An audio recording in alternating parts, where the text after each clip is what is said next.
everyone, welcome back to Energy Toning with Liz. Today I have another interesting chat to present to you that I had with a lovely lady by the name of Chantelle, who is a fellow energy practitioner as well as an alchemist and healer. Chantelle and I first became aware of each other through both of us being a NES Health practitioner, and then more specifically through a mutual teacher of ours of the energy healing arts, whose name is Keith Coley. And today we talk about our experiences with Pangu Shengong. Mostly we talk about Chantelle's experiences and also the destiny of humanity and all that good stuff. If you would like to learn Pangu Shengong yourself or get in contact with Chantelle or me, check the links in the description below. How did you first come across Pangu Shengong? Pangu Shengong, I don't know anything about Qigong until I started the Energy Workers Academy with Keith Coley. Mm-hmm. And that was about 4 or 5 years ago. I can't remember quite how long ago. And the first class, the first thing we just did was we had to learn Pangu Shengong, moving form. Okay. Interesting. So we both came through Keith, basically. Yeah. So, yeah. But you were NES Health before. Yes, I'm in NES Health before. Yeah. So I met Keith through NES Health. Yes. Yeah. So so NES Health practitioner, trained with Cyril actually, Mm-hmm. and in Australia, and then NES Health, and so completely understand energy and how it all works. That with the bioenergetics, and then I fell in love with Keith's teachings. I thought, he can do this without the software. So it was intriguing. So hence why I jumped in and wanted to know more. And then that's how it all started. That's how all the energy side of stuff started with me. So awesome. What was your first impression of Pangu Shengong? Like the practice, the philosophy, the whole package? A whole package. Okay. I always love the Asian arts, like martial arts. I've done karate, judo. So I love that. I love the theory behind it. I love their philosophy. I respect them. I respect that sort of culture. It's obviously in me somewhere. So I love the theory behind it. What was interesting about me though is out of all my classmates in the class, I'm the only one that couldn't feel energy. I was the only one that couldn't feel energy. I couldn't feel anything for probably a year, I suppose. So I just had to believe that it works. So there I was learning this Pangu Shengong, doing the actions daily, 2 hours a day I had to do, and I still do 2 hours a day. 2 hours a day, and people were like, oh, can you feel the energy? Can you feel that? Can you feel this? Can you see things? No, I absolutely felt nothing at all. And I just had to believe, and keep saying to me, just believe it, Chantelle, it's working, just believe. So I just had to believe that it was working. And eventually, after a long period of time, I actually started to feel the chi sensations, so the fine pins and needles sensations. But it took a long time, and but I believe it worked. But saying that, with my energy healing, I was having amazing results. All the other practitioners could feel all my energy coming from me. They could feel things happening, and this was across the globe because all my people that I was in tuning with were all in America, and I'm in New Zealand, so on the other side of the world, and they could feel me when I was working on them. I was like, wow, there's something to this. There's definitely something to this. So that's my experience. My beginning experience with Pangu was I didn't feel much, but it definitely worked. So wow, that's amazing, because like most people probably would have stopped. Like, yeah. So to keep having that faith, I mean, I guess it sort of shows the power of community in one way, because and you're getting that feedback from others, but also trust in your teacher as well. Yes. Because I mean, I was the same. I was a little bit disappointed when I first learned. I'm like, oh, is that all it is? Is that all? Are you sure? There's nothing else to it. It is so simple. I was like, right. I was expecting more. I was expecting like a kata or something, or Tai Chi, but no, it's very simple. Yeah. Most simple I've come across. So during the period of time that you weren't experiencing the chi sensations, were there other things that you were noticing within yourself that was shifting and changing? Yes, my belief in myself. When you're hearing others saying, yeah, I can feel it, wow, powerful, then yes, I was believing it was working. My belief structures were getting broken down. I had total mental and emotional blocks. So I was a brick wall, a thick brick wall, and brick by brick that was coming down. So yeah, lots of emotions coming up, processing. Energy levels started increasing. I had suffered from IBS. I no longer have IBS. So all my health has improved, definitely improved. Slowly but surely, yeah. After years of neglect and abuse, yeah, it's coming more alive. So long way to go, but it's still work in progress as always. You're never 100%, and it definitely works. So I just had to believe in it, and it was working. And the power it gave me in healing others was amazing. It still blows me away to this day. What energy can do. So, and without that, I couldn't do what I do now. Pangu was one of my main forms, my main modalities that I use. It's my go-to to start treatments, to finish treatments, to boost treatments when they go. Patients when they're going through, or clients when they're going through healing reactions, which is quite often. So yeah, it's my go-to tool is the Pangu. So like a foundational thing, like. yeah. And do you teach your clients Pangu as well? Yes, I'm an instructor. So that took a good year to become an instructor. So I know all the forms. So I know the non-moving form. This is one you start off with. The real basic one. The non-moving form. I love the non-moving form. It's fantastic for busy people like myself. I'm a multitasker, multi-business person. Yeah, so I do that a lot in the car, and I have a lot of people that do that in the car as well. But it's also great for calming the busy mind. I'm extremely busy, heads and hats and all sorts of baskets, and sometimes my mind just needs that time out, and the non-moving form is fantastic for that. It will actually knock me out to sleep or put me into a hyperstate, which is great. And if I'm not in hyperstate by round 1, I'm annoyed, which means I need to do it more. So I have to do another round. So yeah, that's a great form. Advanced form I use all the time, especially after treating clients. It's my go-to for transforming their energy that I've collected from them, their negative energy. So I pull a lot of energy off people, and I use that advanced form to transform that energy. Good. So negative into positive. That's a great form for that. And then, yeah, I do teach people how the non-moving form, so the first form. Yeah, I've taught many people in New Zealand. I've got a big group here. Yeah, there's lots of people I've taught. Also, I do the healing form. The Pangu healing form is my go-to for when I'm treating clients. So that's the first thing I do. I call it clearing out or defragging the human body. So clearing out the rats and mice. I'll go and do that first before I start diving into root causes and all sorts of stuff. So Pangu definitely is my #1 modality, all 4 forms. Yeah, it's amazing. Wow. Can you what do you feel the main difference between the moving form, the non-moving form, and the advanced form in your experience?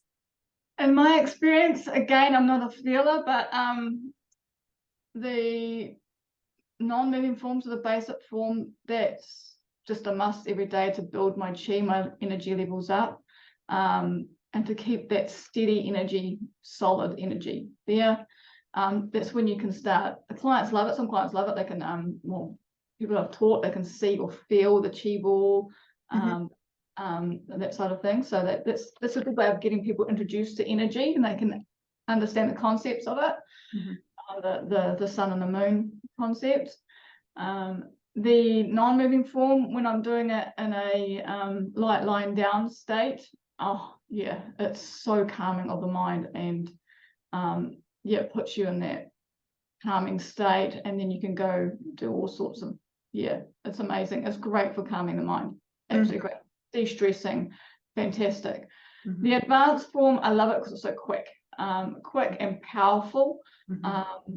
Yeah, you can just feel the energy changing in you. Yeah, yeah, it's great. And then the healing form, well, that's just clients can feel that as well. They can feel me pushing chi into them. They can feel me pulling stuff out of them, and then finishing off with their blood or circulation. They can feel that as well. So it's a great way to really do an intense chi treatment on a person, and they can feel it. And once people feel the chi, then they're like, then you can see their mind ticking. What is that? You know, what is she doing? She's not even touching me, and I can feel it. So that's that's when you trigger it. It's like, right, you can learn how to do this. Cultivate your own. I'll teach you how to do the non-moving form. Healing form is a great way of just introducing energy to people, and yeah. And people then can't deny their own experience. Then, like it takes it out of the mental and into the experiential. Yes. Then it becomes about knowing. Knowing, yes, and knowing, especially when I'm doing like Zoom calls. You mean you can do it through Zoom? Like, you don't do it through anything. You don't even have to be awake. I can do it when you're asleep. You know, you have to be. So once people get through those mental barriers, it's enjoy the experience and see who we can bring in, see what we can do, what you can see and hear. What are your senses that are going to be amplified by me giving you some chi? So I consider myself an amplifier. I'll go into a room of skilled healers and with lots of gifts, and all their skills and gifts will be amplified, and they're pretty blown away just because I'm radiating so much chi in there. It amplifies their gifts. So it's great for healing practitioners. Fantastic tool to have in their tool belt to help them as well. So help them with their gifts and how they can work with clients. I definitely recommend it for healers, especially healers. Yeah. And what about the clients that you've taught? Have any of them really taken off with it, like they're really running with it, or they're sort of dabbling in and out? Or no, they most of them do it every day. We have a bit like you. We have a sort of set time of the day we all do it together, because the synergy, the power of synergy comes into force. So you can feel it more when you do more in a group. Some of them, it's been let's say soul changing. It's changed their mindsets, their soul. It was an introduction to energy, and now they're on all different tangents. That it's opened up a wealth of knowledge and the wisdom, and they're going down all different rabbit holes, let's say, to find out what's actually there. It's been enlightening to watch the soul's journey change. And people are so bright about it, and it's an amazing experience to watch somebody go from just normal life to being inquisitive about all sorts of things, whether it be like crystals or energy, or be able to see things or feel things, and being able to gift it as well. That's what I love about Pangu. You can gift the Qigong sessions to family, friends who are in need, and people love to do that because they feel like they're helping others. And that's really powerful. My clients will do that. If they're in trouble, they know that they've got to do at least one form for them for the day, and then they can share. And that's been helpful for a lot of people, especially with people who've got an older generation that are getting sick. So it's knowing that they can help, or just do a little bit, makes a huge difference. So, it's so exciting to hear all of that. This community, really fun. And when it comes to all the Pangu philosophy, like the Chinese mythology, where do you place that in your mind? In my mind, I haven't been brought up with religion. Okay, I don't have a religion. So the whole, let's say, God concept to me is, I don't know, a bit of a fear thing there. I must have had something go wrong in past lives in relation to the church or whatever. So I've never really believed in it. But the story of Pangu and the chaotic egg and how it formed, and the heaven and earth philosophy and where we sit in between, that really resonated with me. I'm like, that makes sense. So he calls himself a god, but to me, I don't like the term God, so it's a source. He's the one infinite creator. And that makes more sense to me. So yeah, so that sits well with me. Yeah, Mm-hmm. and the light and the heavy and the light. So yeah, it makes complete sense. Mm-hmm. And you see them with me. So a lot of people, when they tune into me, sometimes I'm quite large or long, tall, and they're, man, you're massive. And that's because, yeah, he's me, he's inside me, so I can stretch to whatever I want to be, out in the universe to right in the middle of my, earth. So yeah, so he's in me. So that sounds like you've had direct feedback from others that actually is confirming what the whole mythology is about. Yeah. And I'm like, I totally get where you're coming from with, because I've been uncomfortable with the word God as well. I've rejected religion over time. So a lot of this has been a little bit confronting to really, you know, go into it. But and also doing the advanced form, because you've got to say, please grant me this advanced condensed form. Like I'm still like, who am I talking to here exactly? But when I think of it from the perspective of energy, just and whatever created this place on earth, like I mean, that you've got to be in awe of that, for the good and the bad, And if it wasn't for what others who have experienced and the feedback they've given me, I would have been, oh nah. But I've had feedback which has been amazing, and I'm like, yeah, there's something to this. And yes, I can be part of the universe, and I can be part of Earth, and all in between. And it's infinite. Energy is infinite. It just keeps going. So however you want to expand the mind is how far it can go. So it's where do you with the idea of the future world that's coming, how do you view that, like where we're at now, where we're going? Okay, I think at the moment we're at the bottom of the trough, let's say, and as a humanity, as Earth and as the galaxy, let's say, we're changing. There's definitely, you can feel the energy is changing. There's a lot more different energy about, more galactic or angelic energy coming through. And so I think we're at the bottom, where there is definitely change happening, and not quite hit bottom yet. There has still got to be some systems that have got to collapse globally, or humanity. But what will come out of it, I believe, is a more humane philosophy. So more going back to our roots, like trading what our skill sets are and helping others and working together as communities, using each other's skills to empower others. That's where I see it going from, instead of everyone just banking on the finance system. Everybody's all commercialized at the moment. I think we'll go back to a more community feel, go back to our roots. Even like not quite caveman days, but like trading stuff, go back to that sort of stuff. Bringing back the community, the family, swapping skills out, and believing in each other. I think that's coming. And in the end of the day, that will make us all happy, because we're all on our own life path, life journey, and you're all aligned with your souls then, because that's what makes you happy. You'll find a skill that you really, really love and aligns with you and makes you sparkle. And if people want that skill, it makes you even sparkle even more, because you've helped somebody. So I think that's coming. We're going to get more aligned into what our souls want to do, what we basically put here to do on Earth.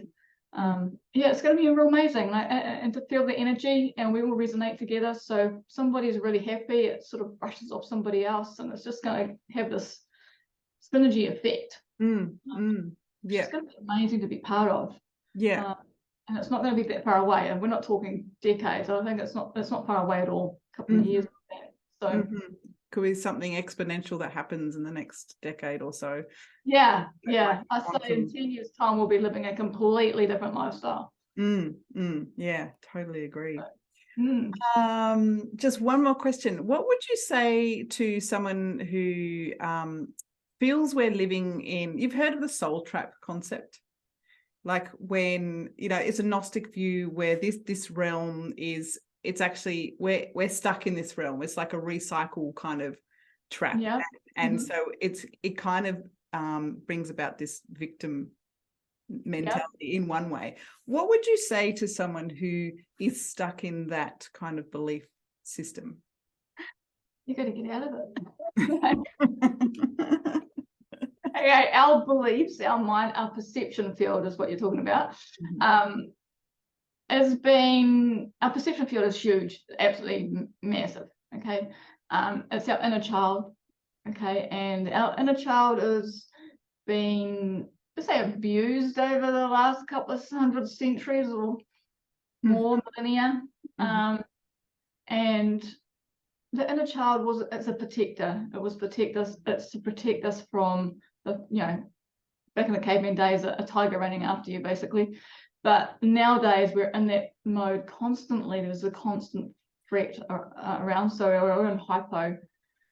So the perception field is overworked, and it's actually running our life really at the moment. So we just got to be open to things, open to beliefs, open to different philosophies.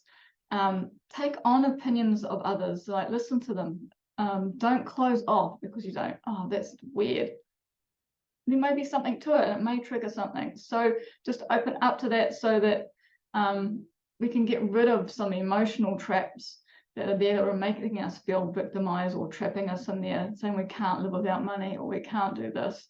So yeah, just be open to people, and maybe something will trigger, and maybe it will process an old trauma. We do have traumas and patterns that keep recycling, and we want to break those.